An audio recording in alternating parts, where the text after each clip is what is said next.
We think of the family vet was almost like the family doctor, and I'm still that to a lot of my clients, Yeah. but now everybody is suffering. The veterinarians are suffering, the animals are suffering, the pet owners are pissed off and suffering, and it's crazy. But there's a way that's why when with what you're doing and carving out the house call practice, there's a way to get around that and still have that personalized care and do what's right and help everybody live better. Hi, guys, and welcome to the House Call Vet Cafe podcast. I'm Dr. Eve Harrison. I'm a full-time integrative concierge house call veterinarian in Los Angeles, and I help other vets to build their unique mobile practices on their terms.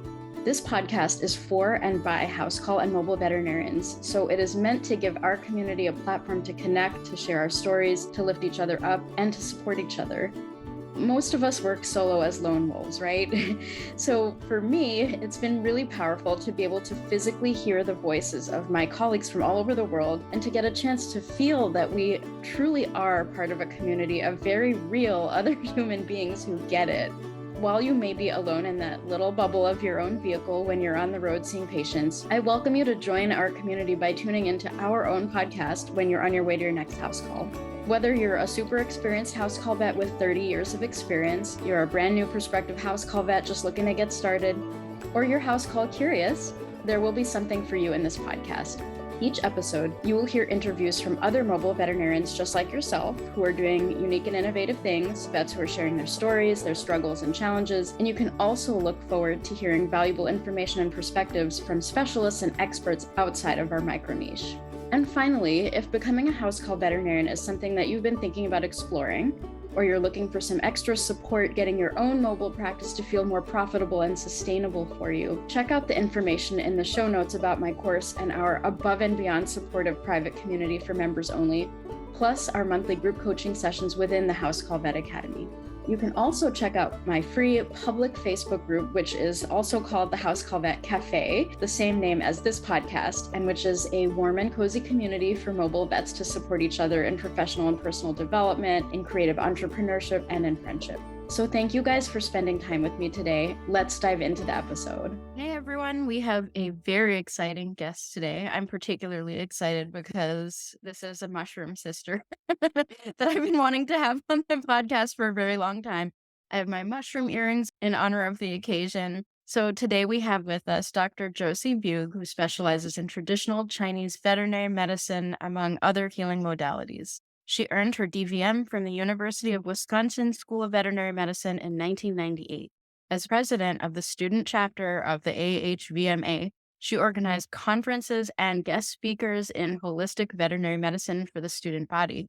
For the past 23 years, she has built a thriving holistic house call practice in South Florida while teaching at Sheehan University. She is a lifelong student of the healing arts, integrating ancient knowledge with modern medicine to help her patients live longer, healthier, and happier lives. Welcome, Dr. Josie. I'm so happy to have you here and to talk about ancient knowledge and mushrooms and all the things. Yay.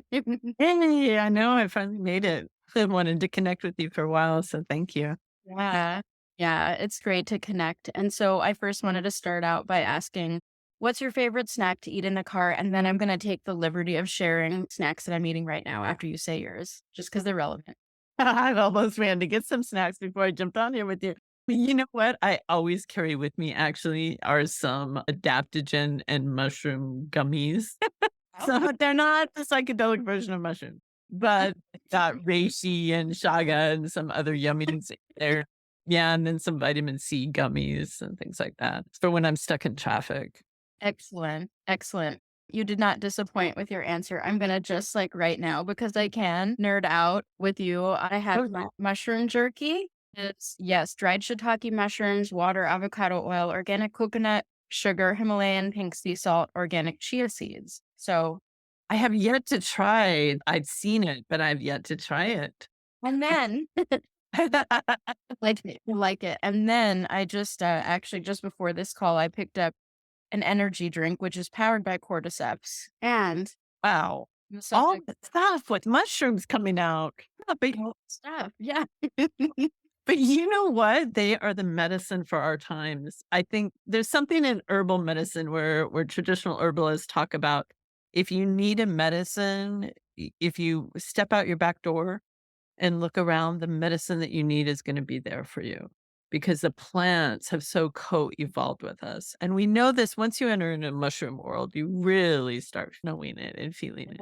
So, I feel like all of these mushrooms are coming forward right now to really help us through this huge transformation we're in as a society, as a culture, as a planet, you know? Yeah, I personally step outside and there are the mushrooms, like, everywhere. It's amazing. Oh my I god. had the house I lived in before where I am now, I went out one night to take the garbage out, and I had these reishi mushrooms growing on a palm tree right outside my back door. Oh, perfect. They're really magic. I saw my first ones in the wild just this year, and now I can't stop seeing them. They're, like, everywhere. They're They so interesting. What a neat texture, right? Yeah, the polypores are really hard, but what you have to do, like, you have to slice them up right away and dry them in slices, and then you can brew them and you can put them in mushroom broth and stuff. But there's that mushroom I just got a book by, it was finally translated into English from Chinese, just on Fu Ling, just on reishi, and it has such a huge folklore knowledge going back thousands and thousands of years in China. So, it's a mushroom of immortality. It's what the ancient Taoists living up in the mountains took to live forever and ever and ever.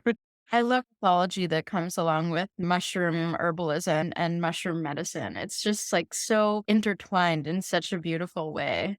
Yeah. You Yeah. mentioned that. It's awesome. Before I leave the subject of gummies, I also have with me garden gummies, which are flavored you're gonna love this, elderberry, astragalus, cinnamon, and ginger. So those are my garden gummies. I'll have to send you some of these after we get off the call. Right? And those are perfect for all this respiratory time, elderberry, viruses, and astragalus. Mhm. Astragalus, a good lung chi tonic. Yeah. Yeah. And on the subject of gummies, see, look, I can't help myself. I'm in the company of a mushroom sister. Look what's happening. Look what's happening. Emotions take Right? over. My skin get in our underneath our skin Is cannabis legal in Florida? It is in California, and we have dispensaries all over the place and it everything. recreational, believe it or not, is not legal down here yet. You have to have a medicinal card through the state. Mhm. I don't have because I have a DEA license. So Right, right. Fair enough. so yeah, and they don't sell mushrooms here either, but I know other places are selling mushrooms. Yeah, on the subject of the selling of mushrooms, what's very interesting is here in California for several years now, we've had just you walk into a dispensary and you get whatever you want in terms of cannabis. And just recently, in the same dispensaries, you're seeing them selling Amanita muscaria gummies too, which is legally legal and it is a psychedelic. It's so funny that you bring that up because I have amanita are popping up everywhere for me. And before I was like, oh, those are poisonous mushrooms, just like set them aside. And I have a girl called me up for I do some long distance consults. She lives up in Alaska and has this little pug that just gets stiff as a board whenever it gets cold. So she asked me for some advice and she asked if I wouldn't mind bartering with her. And she's making her own amanita tinctures. And I have an elixir on the way in the mail, but they're microdosing it. So I have yet to delve into, she has a bunch of videos up and stuff, but I'm very curious. Yeah, we'll talk I, more. We'll talk more after this yeah. because Yeah, I have ancestral lineage back with the Sami and the very, like, northern Finland peoples, and that's who originally took it, their shaman, which their shaman were all women too. So Yeah. Yeah, like, there's this Siberian shamanism that uses the Amanita yeah. muscaria and kind of Eastern Europe and, so that's like the European mushroom. It's very interesting, so intriguing, and we'll definitely have to connect on it. For those of you guys listening, Amanita muscaria is like the fairy tale mushroom. It's the one that's, like, bright red with the white spots, and, like, if it is eaten by an animal raw, it could be potentially deadly. to a human, it could be deadly, but when it's prepared properly, just like any kind of medicine, it's the dose that matters and the preparation that matters. And it has for thousands of years been used medicinally and as food when prepared appropriately and for shamanic journeying. And so it's very, very interesting. What is It's it? mushroom behind Christmas. There's legends because the Sami people, they lived with the reindeer and the reindeer pulled their sleds and stuff. But it's red and white and there's pictures, their traditional dress, they have hats almost like Santa Claus. And then they were talking about Amanita being connected to Santa Claus as a flying ointment, making the reindeer fly with his sled.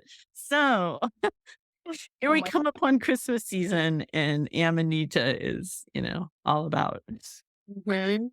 I love it. Oh my god. We could nerd out on this all day. So, shifting gears just yeah. because suppose we have to.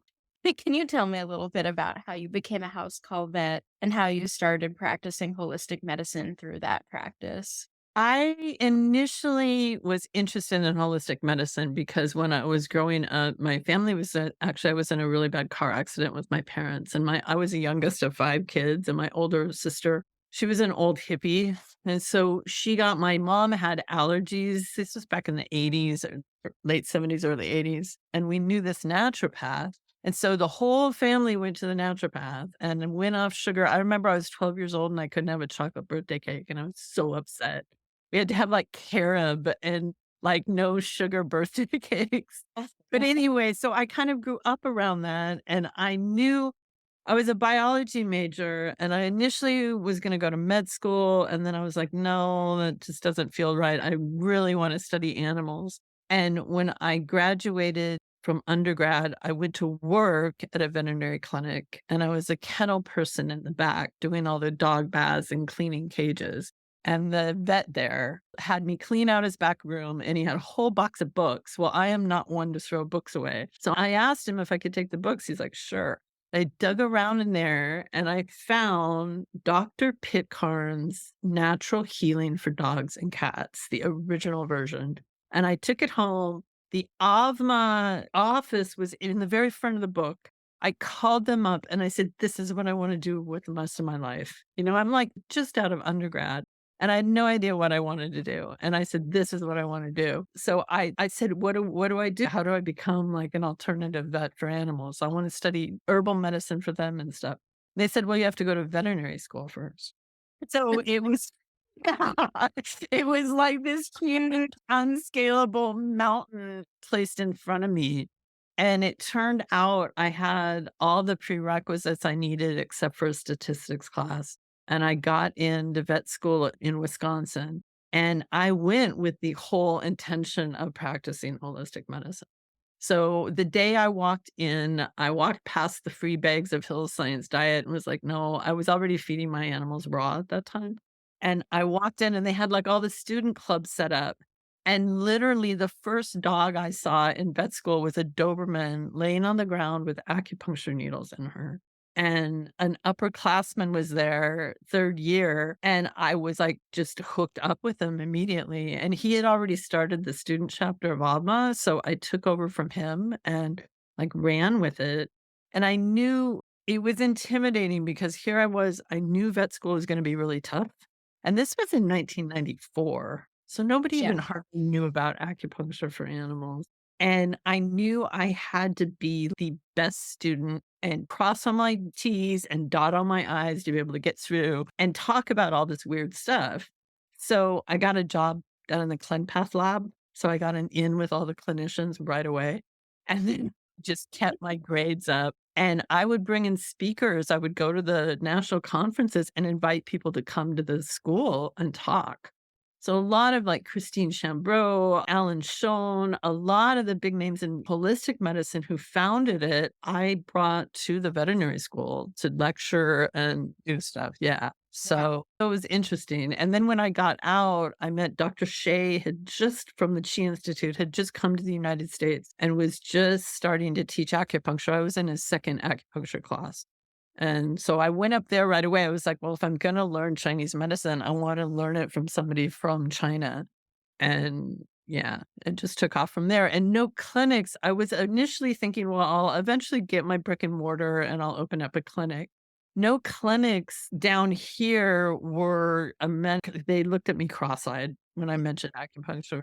But what happened is clients would ask the technicians if they knew anybody who did acupuncture, and that's how I started getting my first clients. So and I was doing relief work on the side and adding in clients as I went, and I literally just built my whole practice word of mouth. But I've been very lucky. I mean, I've styled it like a concierge type practice, so I've had really good clients who they saw the difference it made in their animals, and so I've had that pool of clients, it's like, just come every week to the house, which makes life a lot They come easier. they come to you.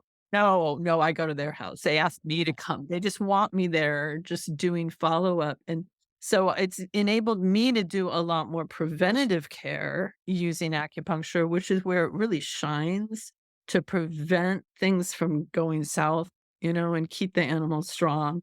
So, yeah, I've been lucky that way. Fantastic.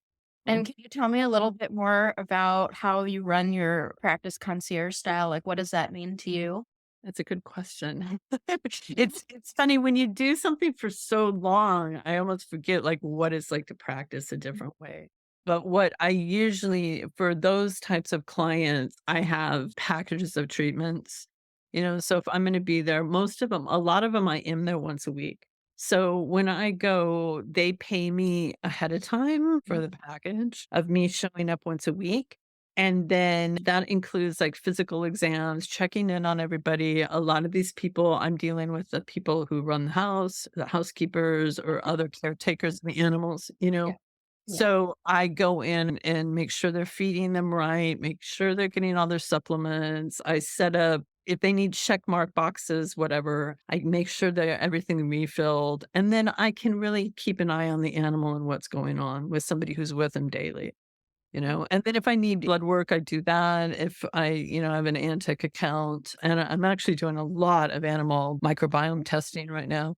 But then also I get them to the right specialist. If they really need something done, I help arrange that and get them to specialist and then coordinate that care. So a lot of times they'll trust me, so they'll be at the ER, they'll be at the specialist. And then I'm like, call me and let me know what's going on before you do anything. Because in veterinary medicine, it's near and dear to my heart, but the direction I have seen it take in these past 10 years, it literally breaks my heart.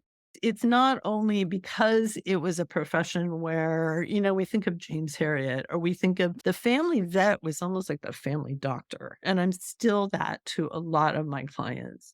Yeah. But now everybody is suffering. The veterinarians are suffering. The animals are suffering. The pet owners are pissed off and suffering, and it's crazy. But there's a way that's why when with what you're doing and carving out the house call practice, there's a way to get around that and still have that personalized care and do what's right and help everybody live better. Oh, I relate to that so much. Thank you for like encapsulating it in such a beautiful and like honestly holistic way. Yeah. Large, like, just be the family vet and, like, have that James Harriet intimacy.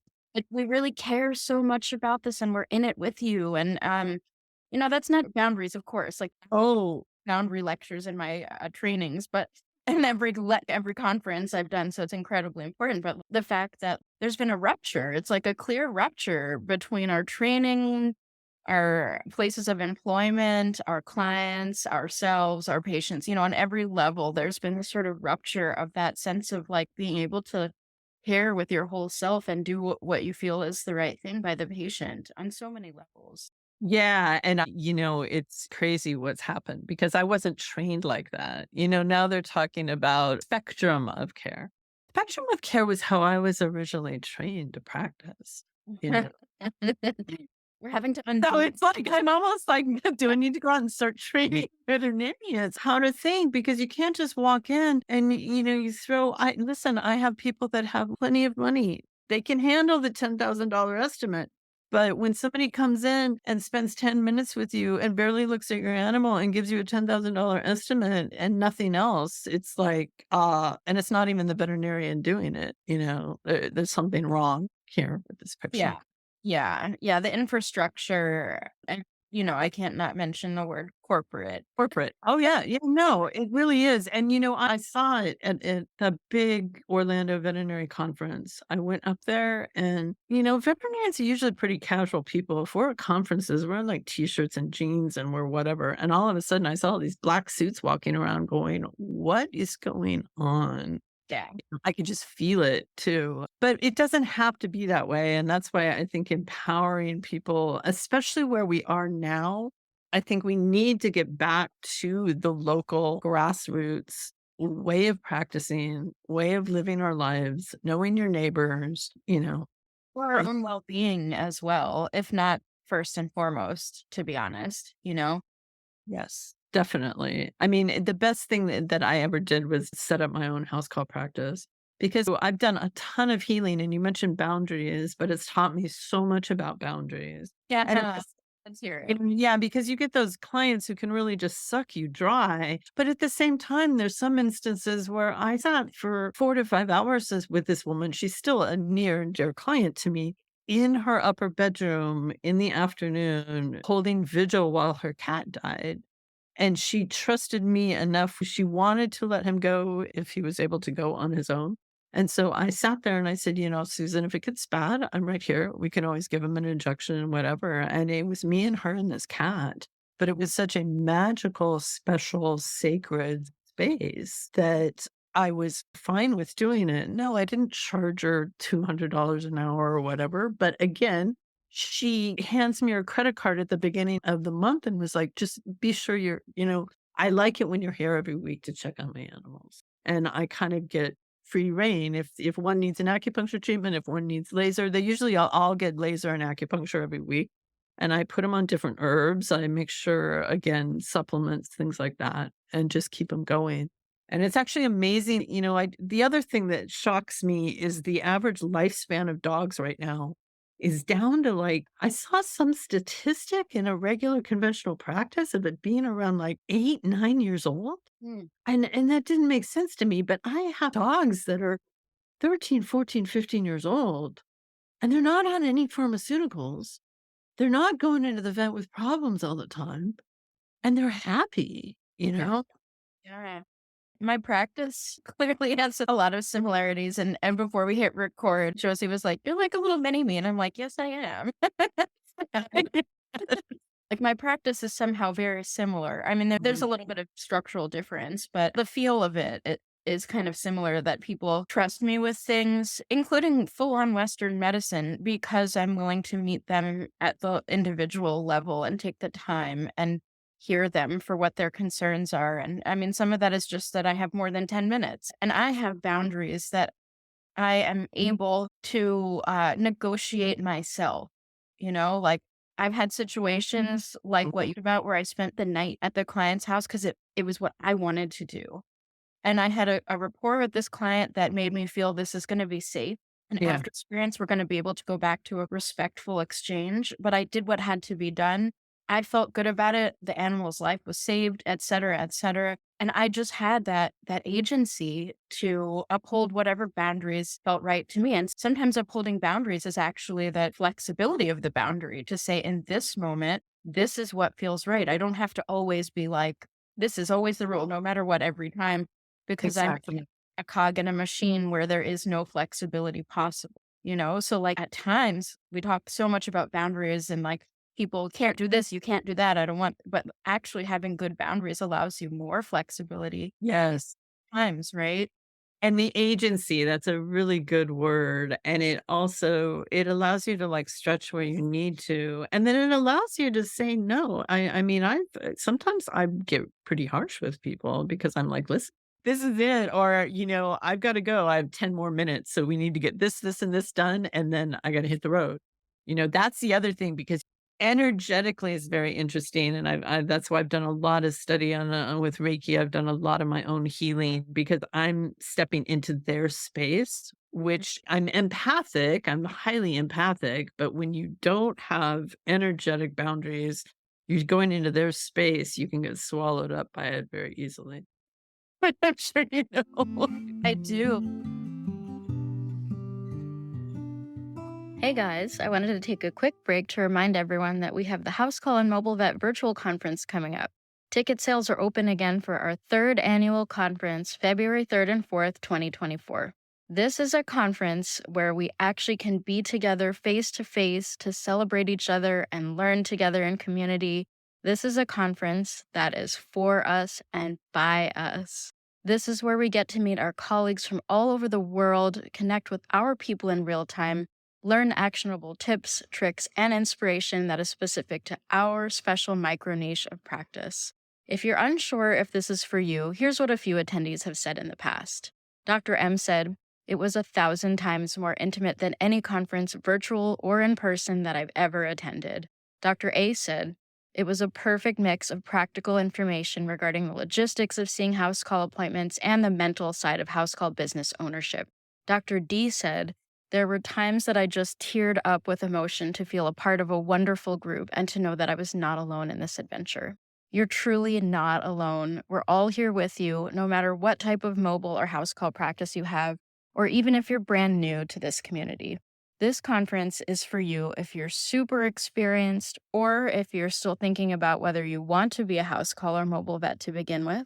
This conference is for you whether you're doing end-of-life care in the home, whether you're doing acupuncture-only house calls, whether you're an integrative vet, or whether you're a full-service Laboit practice. This conference is for you if you're anything in between. If you can't make it in person, no worries. Recordings are available afterwards for a limited time. Early bird prices are available before January 1st, 2024, so you do get over $100 off your ticket if you sign up before the new year. Vet Techs and House Call Vet Academy participants get an additional discount off the price through December 1st, 2023. All of the information, including discount codes, is in the link in the show notes, so please reach out if you have any questions, and I can't wait to see you there. Like, I kind of wanted to share a story that happened actually just this weekend that sort of reminds me of this. When I was in surgical residency and I was doing a lot of relief work, I was just like so overwhelmed. And I was like, one fucking friend asks me for advice about their animal, I'll chop their head off. Like, I'm not okay with it. Get out Yeah. of my life every second. Like, even I had an issue with my sister and one of her friends, and it was ugly. It was really ugly. And like now that I'm just like so much more like contained in my agency and my boundaries around what I will and won't do, I'm able again to sort of like give in a place that I just really want to without having to be like, I never answer the phone for this type. So like I was with with my sister, and this was like kind of a healing experience. I just figure you might appreciate this. Yeah, definitely. We were in the car. We were in Chicago visiting my other sister who just had a baby who's still in the NICU. Coming home tomorrow, by the way. Oh I my was God. gonna ask you about that. I saw. Oh, This baby is coming home tomorrow, finally, after a month and a half in the NICU and being on narcotics and everything, so she could be on a ventilator and ECMO, all the stuff. So anyway, we're in the car on the way literally to see my sister and the baby. mhm. And the best friend of my sister tells me that, that she gets a call from her best friend. They're in the ER. Really, really old dog had some issue with the eye, and the eye needed to be enucleated, and they were being encouraged in the ER to euthanize. And everyone started crying in the car, and I was like, if you'd like me to speak with them, I'd be happy to do so. And I was like, this is such a different experience from how it used to be in the past. I was like, I want to help here right now in this moment. Like, Mhm. just talk to him actually. And I spoke to him and I was like, like, I know this dog. Like, I have pictures of this dog on my phone because this is like, Wow. at this point, kind of family dog. I've never met this dog, but my sister has sent me pictures with this pup. And, I'm just like, oh my God, I want Yeah. this right now.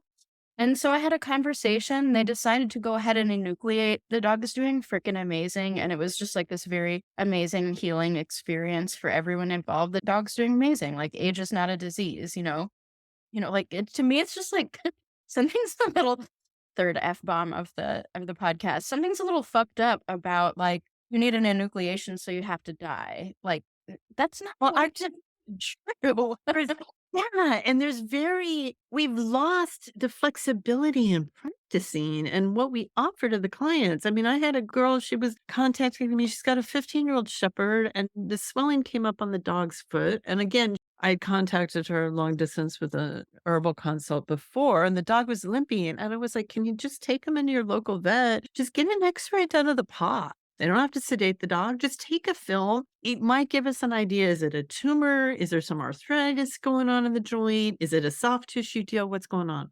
So to at least answer those questions, the vet she took the dog to would not even do the simple x-ray because, well, we really need to do a biopsy and we need to sedate the dog and we need to do this and we need to do that and we might need to amputate the leg.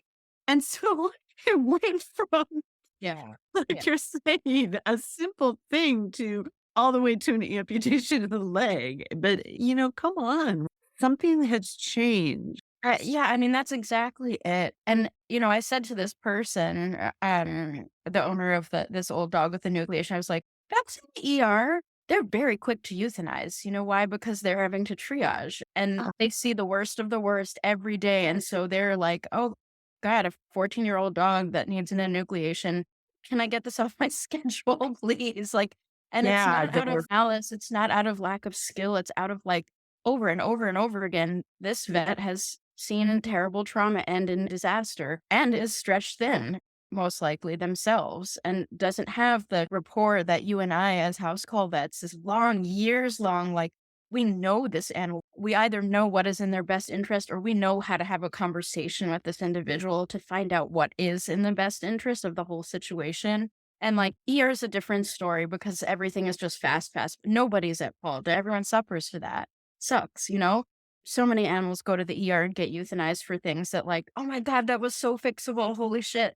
And yeah, it's very yeah.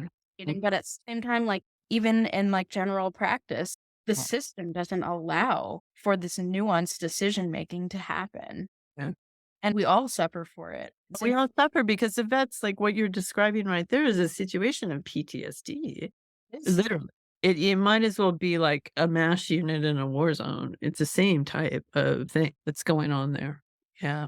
and kind of like you said, the PTSD, what is compassion fatigue? Compassion fatigue is secondary PTSD. Are you it's I've well, experienced it, I know what it feels like from both ends. before I went to vet school, I worked in animal shelters for 8 years. I started out when I graduated, I was working as a kennel tech in a county animal shelter and went right into training euthanasia tech. And luckily, I had a really, really good manager who managed the kennels who taught me a lot. She taught me everything I know about reading dogs, animal behavior. We spent like the first 2 weeks just walking kennel to kennel and looking at these dogs' posture and ending up like really reading them in terms of their emotional state. But then my first year out of school, I was a shelter vet out in New Mexico. And so me and the kennel manager, who happened to be my boyfriend at the time, and the whole shelter manager, the three of us would rotate through days of the week on who got to go walk through and pick out who lived and who died because we were just overrun. So I did that for 8 years, and then I went to vet school, and then my first year out of vet school, I went back, and in Espanola, New Mexico, it was like a MASH unit in a lot of ways. It was a knife and gun club. There was a small little New Mexican village and, massive high rates of drug abuse, heroin abuse, domestic violence, pit bull fighting was the entertainment for Saturday night. So I was in the thick of it there, but it taught me so much. And I had so many animals going through my hands all the time. But by the end of it, I had such bad compassion fatigue. I mean, this is a crazy story, but we had this pit bull come in and he was this guy's prize fighting pit bull. And I mean, he had this big old giant head. They chopped their ears off right at the skull. He was all scarred up and mangled. And I walked into the shelter, it was that morning, and walked up and he was in the cage. And I was like, why is this dog here again? Why can't they keep him fenced in? And why does he keep getting picked up? And we couldn't adopt him out. We knew who he belonged to, but we couldn't get a hold of the guy because it's illegal to fight pits, but it's like a whole illegal drug gang ring. And I was pissed because we had all these other healthy dogs there. And I said, because we had to hold him 3 days for the county. And I was like, listen, I'm not going to kill this wonderful, healthy dog right here when this guy can't even take care of him. So we put him to sleep that day. Well, the dude showed up at the clinic. And I mean, he was walking around. He looked like something out of Cheech and Chong. He had his bandana down to here, and I know he was armed. And he came walking in there and was like, "Where's my goddamn dog?" And this is like the dangers of compassion fatigue. I looked at him and I said, "Come back here. I'm going to show you where your dog ended up because you couldn't take care of your dog." We had a big 8 foot long chest freezer, and I knew that dog was laying right on top. Ooh. And I walked him back there and I flipped the lid of that freezer open and I said, "There's your dog." Ugh. And I mean, it put my life at risk. Looking back on it, I'm like, was I absolutely insanely out of my mind? But that dude My God. took 4 steps backward and he turned white as a ghost, and you could feel it just go boom. Mm. And he turned around quietly and walked out of that shelter. Wow.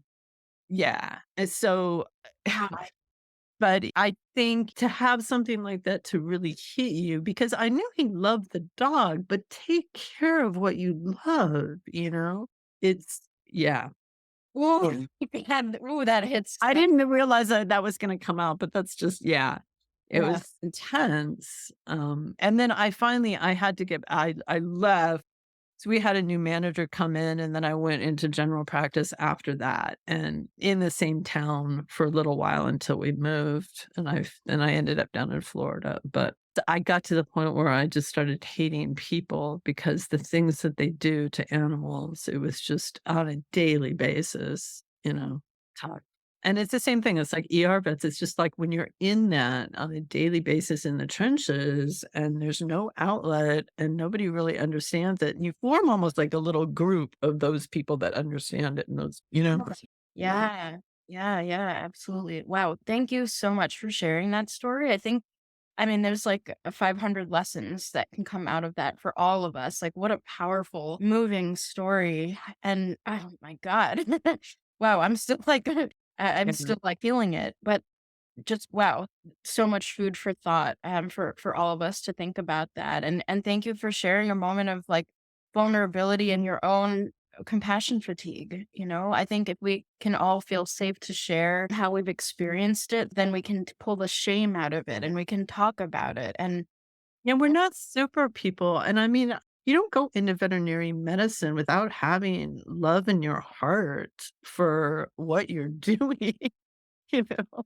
That's it's just you don't. So, yeah, I think if we can get back to that. Mhm.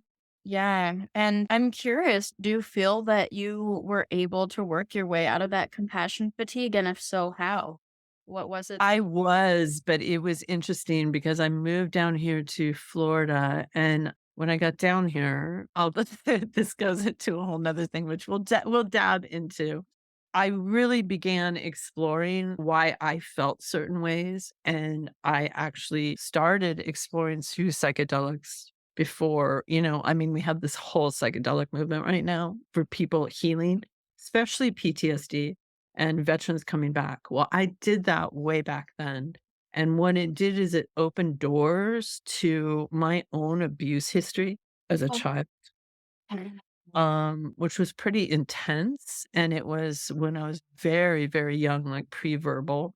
And then my oldest sister was a complete narcissist, and we had all kinds of things going on it was a pretty big family. So opening up to that and healing that was also combined in with healing the compassion fatigue. And also why I think people do get into the helping professions is because a lot of us, we see in the animals parts of ourselves that may have been wounded. oh, And yeah. so and we're attracted to that. And So I took it. I was able to take it. I had enough people around me and enough support around me and enough background that I was able to work through a lot of that. I mean, I've continued to be in therapy. I continue to do work all the time. And it's my spiritual path to do both my psychological work and my spiritual work. And if I don't stay on top of it, then things start going south. And I'm like, okay, Josie needs Josie time. And I pull back.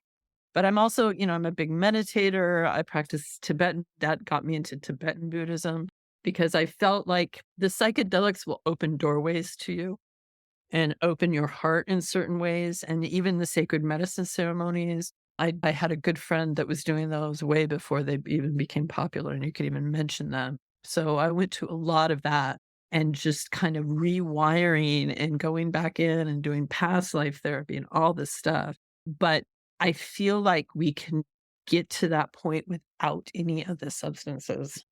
And Tibetan Buddhism gave me that place to start with it. Well, thank you for sharing so openly your process of healing. Yeah, it's I feel like I tell people, this is something that this has been coming up. We really come to Earth School for a reason and to evolve and to grow and to heal and from all of this stuff. So we might as well just make the most of it while we're here.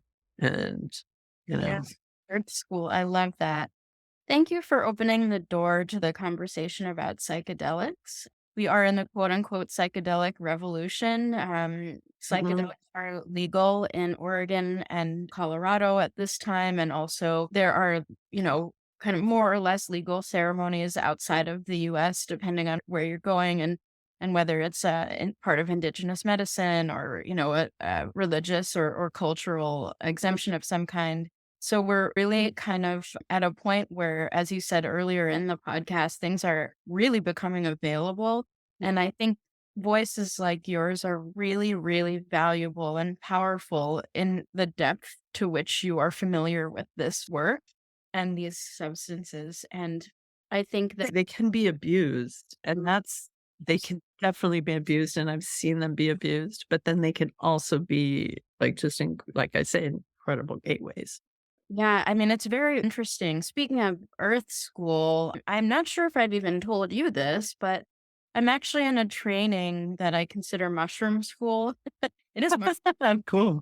Oh, this like unbelievable program that it's fully legal in Oregon. I'm going through a training program in the state of Oregon for licensure in the state of Oregon, which is a training program. It's a psilocybin facilitator training program. The program is led by trauma therapists so that this can be used in a therapeutic, guided, medicinal way to mhm, specifically address things like trauma, PTSD, compassion fatigue, wounding of all sorts, and just suffering of all different kinds. It's just another therapeutic modality. And so for me, it's been like just the process of learning about it and how to hold space almost like a legal container, like a license in mhm. the context of a licensure, which is very interesting given that this is like medicine with thousands of years of history and shamanism and like many Yeah. ways to use this type of medicine. And, there's also cultural overlays and,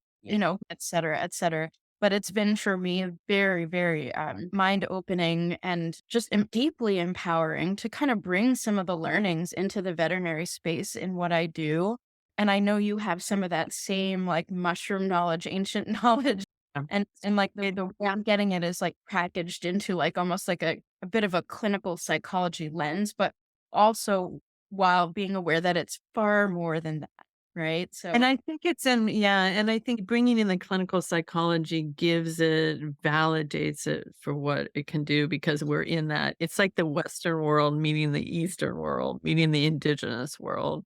And at the time that I was doing it, it was like, I don't know. I mean, for mushrooms, like I've got to be outside. I've got to be under the trees. I've got to be in the woods. I've got to be near the water.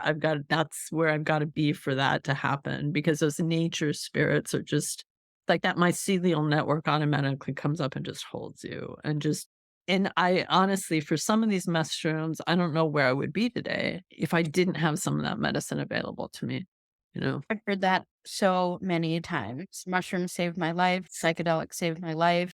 I personally witnessed people who are suicidal had their experiences and afterwards say, "I want this life. I want to be here." And it was like within 24 hours. Like I've never seen something more moving in my entire life. And so I'm like, whatever this is, I need to be all up in it because this is powerful. And like you said, there is the potential for abuse. And therefore, I think it's really good, my opinion, that we're on the path towards legalization so that there can be some regulation around it.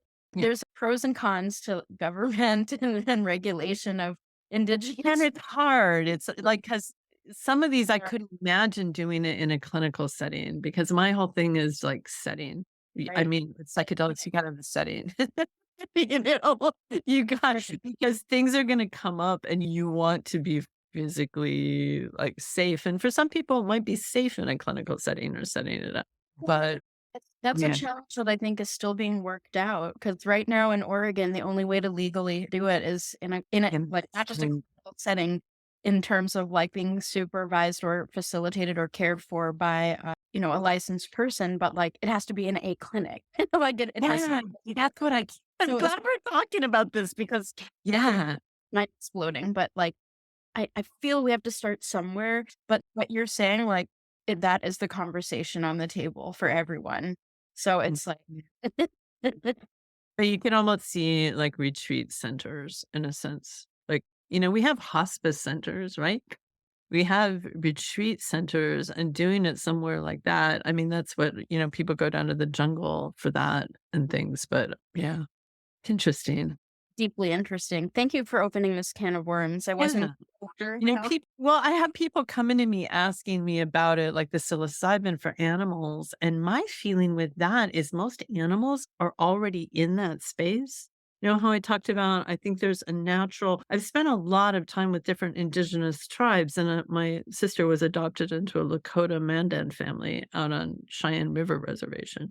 So I was out there doing ceremony when I was very little, and we were out there for Sundance and a lot of different ceremonies and rituals. And when you're out there, those people are, it's like being on mushrooms, but nobody's on mushrooms. Yeah. If you can even imagine that, because they don't have all the trappings of modern society around you, and they have that spiritual connection still with the land and the birds and the animals and everything. So that's why I'm saying I feel like it's a part of being human to have that and to have those channels opened up in our consciousness and be able to be in that space. When you talk to indigenous people and medicine men and shamans, they talk to the trees, they hear the trees, they look around them to hear the weather. They don't turn on a video screen to get the weather reports. They know when the storms were coming in. They're in tune with their environment. Just like wild animals are, how do all wild animals live? How do birds know when to migrate? How do, all of that happen? We used to be more a part of that, and then we're ripped asunder out of that web of life. Yeah. But tapping into the other ways of knowing. Yeah. Yeah. Which we all have, you know. And we have that, and that's something too that I think as veterinarians, we have that with the animals. And I think as a house call vet, like you can open yourself up to more of that and you're more in tune when you're seeing these animals. But animals talk to us all the time. Yeah, they do. This is open to seeing it and processing the ways in which they communicate with us. Yeah. Yeah. And getting the messages. Mm. Alf, this is such a beautiful conversation, and I love that I'm kind of relative to your journey. I'm coming to the mushroom scene far later and through a different avenue for sure. But we were like back in like the 1980s, and my friend mother was like one of the old hippie pot dealers in Boulder, and she would give my friends for her daughter's birthday, she gave her a hefty bag filled with mushrooms. Okay. From a party in Boulder Park. Yeah, this was like way, way long ago back in the day at the tail end of all the hippie stuff going on. But yeah, so it was a different world back then. Definitely. And I mean, it's interesting you also say like these kinds of openings and kind of healing experiences are possible without substances. I think that's really important that you said that. And to me, I feel like this sort of second wave of healing things for me has been a little bit more involving the psychedelic healing through this like legalized process and, a previous history, of course. But Uh, my first wave of healing of kind of the effects of veterinary medicine, the harm caused to me and the compassion fatigue and the hatred, like basically the lack of self acceptance and all the wounds that so many of us vets have. Yoga was what did it for me, yoga teacher training. And so I mhm. stepped into an Eastern philosophy and an Eastern practice as well. And I mean, Yoga was amazing, but that gets the somatic. That opens up your acupuncture channels and the breathing and all of that, and it starts a movement. you're absolutely right. Yeah, I mean, that's very interesting. I was thinking I was teaching yin yoga for a while and, working with the meridians before I even did acupuncture training. So it was a really interesting way of healing myself and moving trauma and moving, just stuckness through somatic movement.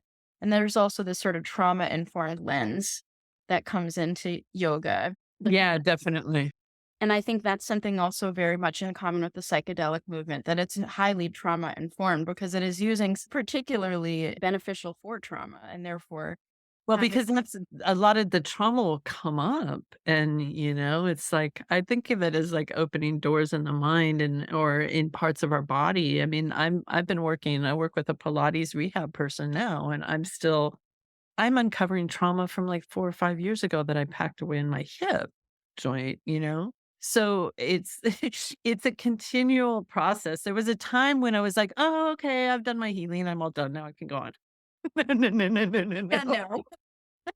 No. And then you're like, "Why is this thing coming back up again after 20 some years or whatever? Or why is this pattern in my face again?" So it's a continual process. Sure is. It sure is. The body keeps the score, does it not? Yeah. Yes, it does. Yep. Yep. And Well, I am just absolutely adoring this conversation. And we can sit here a I, long time. I want to just sort of rein it in and ask, is there anything else that you'd like for folks to know about you before we kind of close up?